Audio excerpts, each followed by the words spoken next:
Imagine waking up one morning with the haunting suspicion that you have been living someone else's life.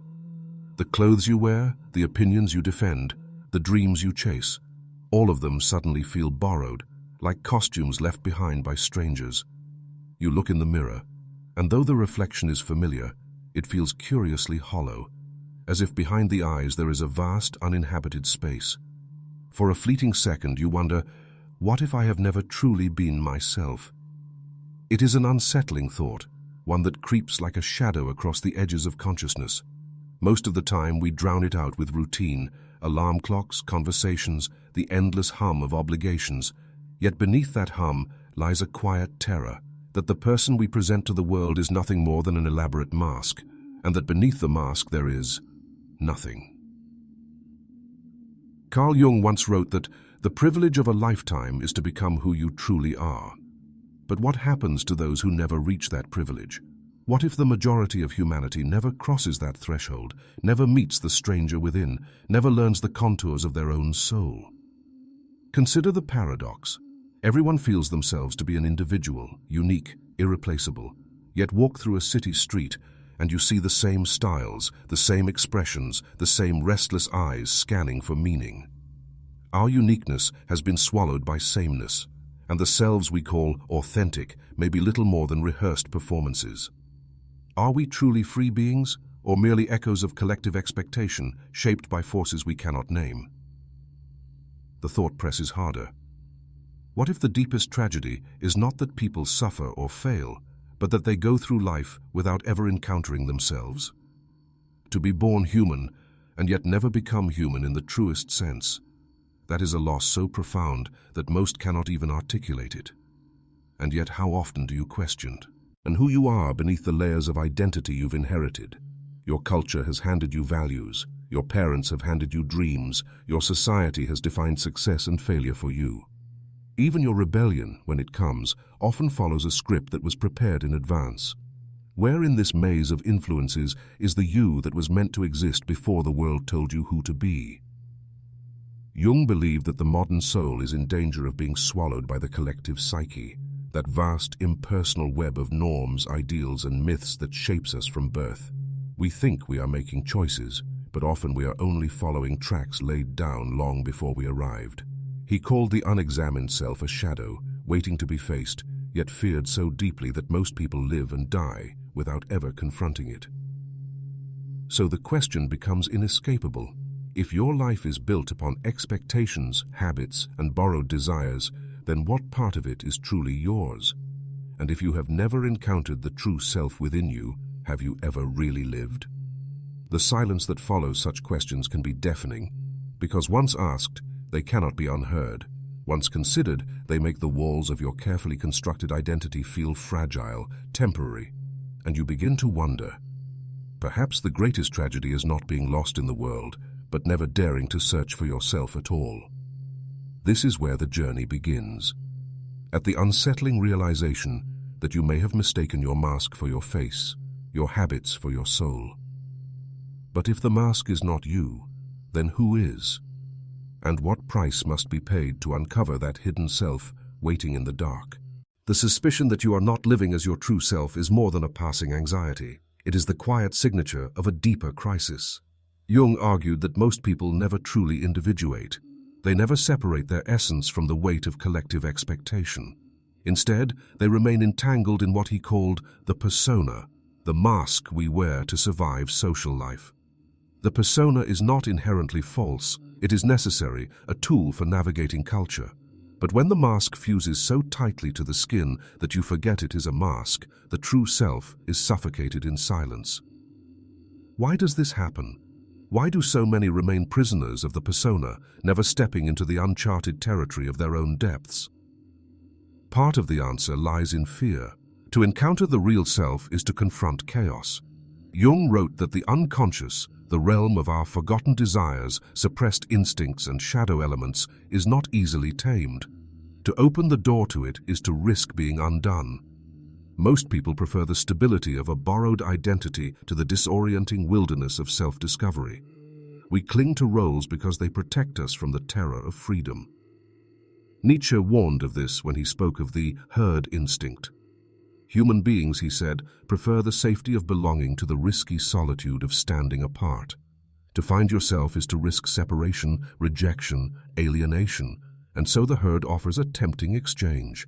Surrender your uniqueness, and you will never be alone. Trade your authenticity, and you will always have a place. Most accept this bargain without ever realizing what they have lost. But the problem runs deeper still. It is not only fear that chains us, it is conditioning. From the moment of birth, society writes its script into us. Aldous Huxley in Brave New World portrayed a world where individuals were engineered to love their chains. But Huxley was not simply describing a dystopian future. He was holding up a mirror to the present. Schools, media, religions, and governments subtly sculpt us into predictable forms, ensuring conformity while convincing us of our individuality. The tragedy is that this sculpting feels so natural we rarely see it happening.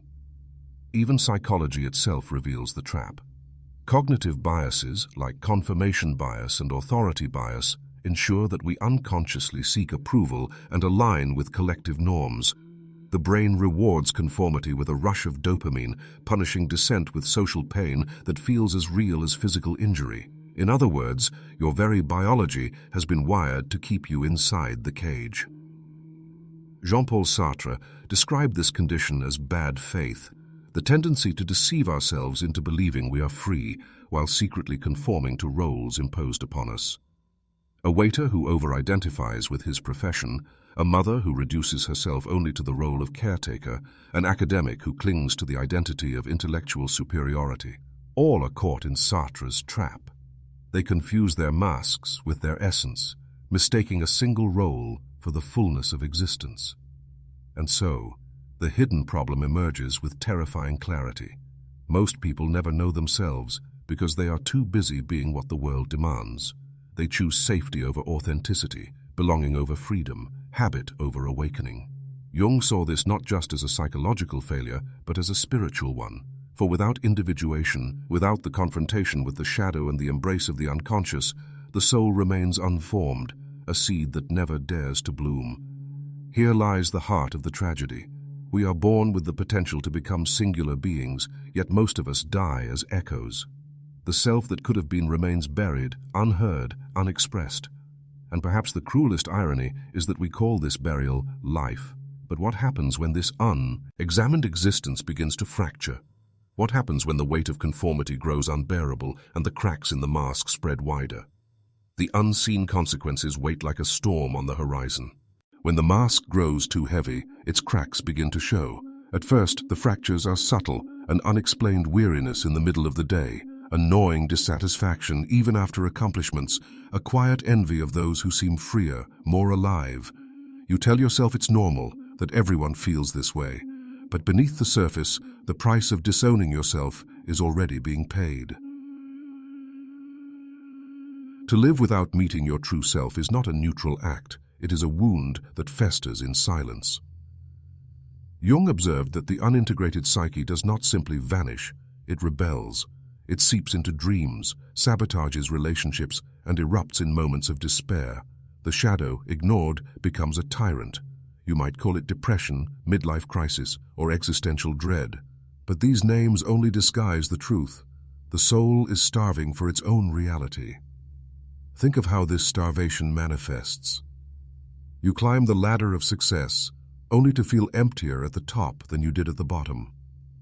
You fill your days with noise, social media, entertainment, endless tasks, yet silence terrifies you, because in silence the self you've neglected whispers your name.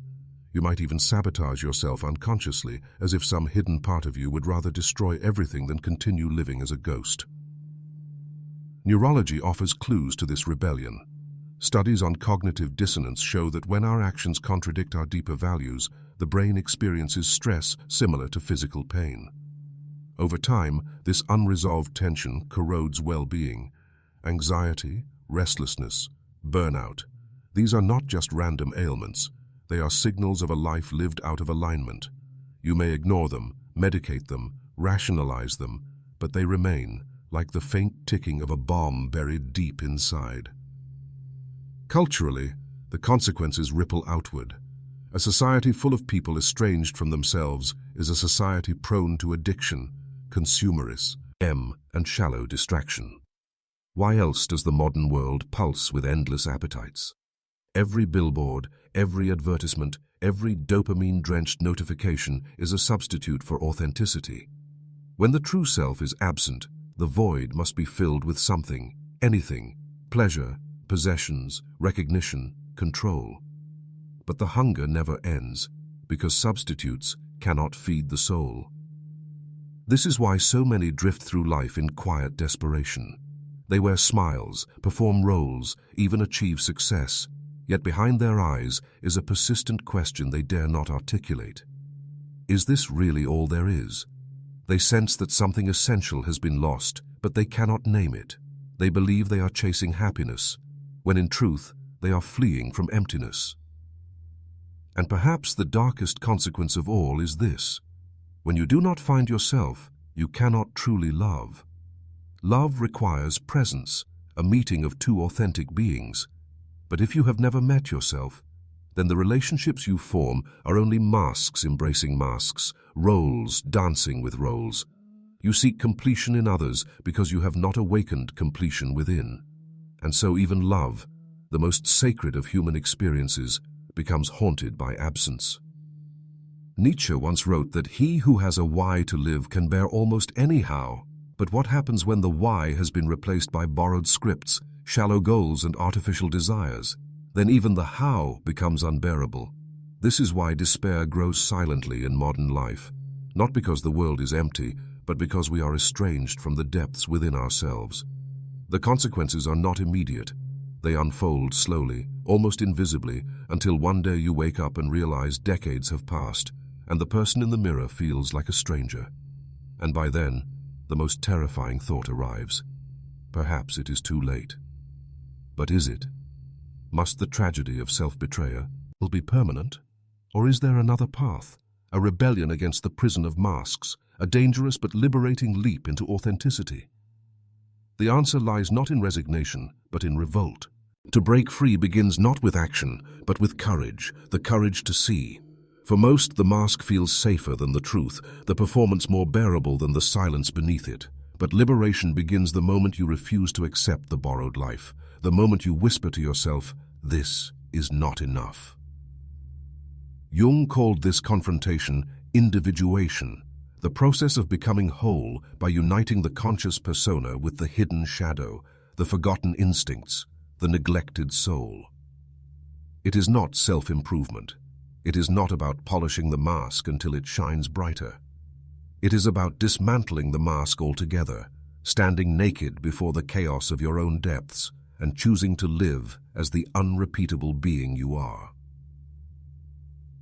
But rebellion requires more than abstract ideals.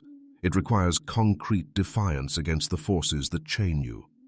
Begin by questioning every should in your life. I should pursue this career. I should hold this belief. I should want this lifestyle. Who decided these shoulds? Did they emerge from the marrow of your being, or were they planted there by parents, peers, culture, advertising?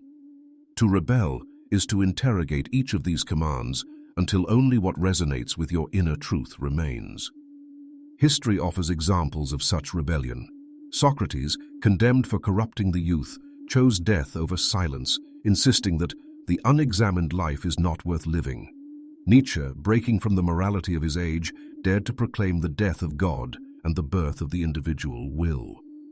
Even Jung himself defied the orthodoxy of Freud, risking exile from the intellectual community to follow his own vision of the psyche. Their lives were not comfortable, but they were real. They remind us that freedom is costly, but the cost of bondage is far greater. Psychologically, this rebellion means making peace with the shadow, the parts of you you've buried, the angiko, the grief, the desires you labeled unacceptable must be acknowledged, not indulged recklessly, but recognized, integrated.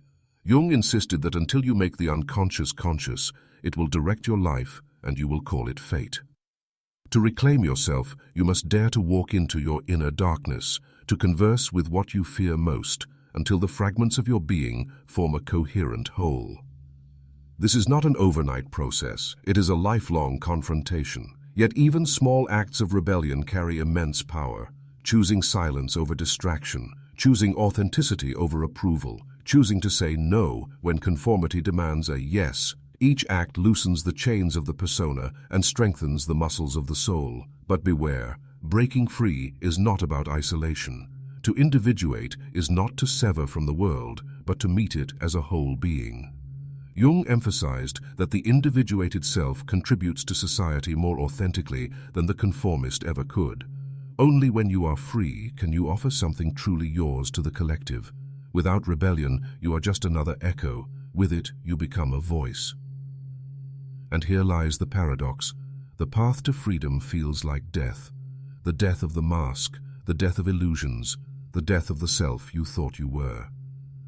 Yet on the other side of that death lies a birth, the emergence of a self that has been waiting all along. It is terrifying. It is dangerous. But it is the only way to live. The question is not whether the rebellion is possible. The question is whether you are willing to risk everything you've known for the chance to finally meet yourself. Because only through that rebellion can the ultimate truth reveal itself, a truth so profound that it reorders everything you thought you understood about life, love, and reality itself. Imagine standing at the edge of a vast abyss, the abyss of your own being. You have peeled away the mask, confronted the shadow, rejected the borrowed scripts. The silence is overwhelming, the ground beneath you uncertain. For the first time, there is no external authority to dictate who you must be. You face a terrifying freedom, the responsibility to create yourself. This is the ultimate truth that Jung, Nietzsche, and countless mystics all pointed toward in their own ways. That to find yourself is not to uncover some pre-written destiny, but to realize that you are both sculptor and stone. The self is not a fixed object waiting to be discovered like treasure. It is a living reality, shaped each moment by your choices, your courage, your willingness to embrace the fullness of your existence. And yet this realization is not a license for chaos. It is not the shallow freedom of doing whatever you want. True freedom is not indulgence. It is alignment. It is the moment when your inner world and outer life converge, when the fractured pieces of the psyche unite into a coherent whole.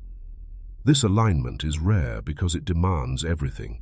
You must surrender illusions, endure solitude, and walk through the fire of self-confrontation. But when it arrives, it feels like awakening from a long dream. The ceaseless hunger quiets. The restless comparisons fade. You no longer chase meaning in things outside yourself because you have become meaning. Jung described this as the birth of the self, the archetype of wholeness, the center that integrates the opposites within us. It is not perfection, but balance, the acceptance of light and shadow, strength and vulnerability, joy and suffering. In this state, even suffering changes its shape. No longer an enemy, it becomes a teacher. Viktor Frankl, who survived the horrors of the concentration camps, wrote that man's deepest freedom lies in choosing his attitude towards suffering. When the self is whole, pain does not erase meaning, it deepens it. The cracks of existence become openings through which truth enters. And love, too, transforms. No longer the desperate search for completion in another, it becomes the meeting of two whole beings who recognize each other's depths. When you have met yourself, you can finally meet another, not as mask to mask, but as soul to soul. Such love is rare, yet when it occurs, it feels less like possession and more like recognition, as if eternity briefly stepped into human form. This is the ultimate truth, that life's purpose is not out there, waiting to be granted by society, achievement, or destiny. It is here, in the act of becoming who you are. Every moment of honesty, every act of courage, every refusal to betray your own depths is part of the sacred task of individuation. Most will avoid this path. Many will choose comfort, conformity, distraction. But for those who dare, the reward is nothing less than life itself. And so the final question remains, not as philosophy, but as a demand pressed upon your very existence.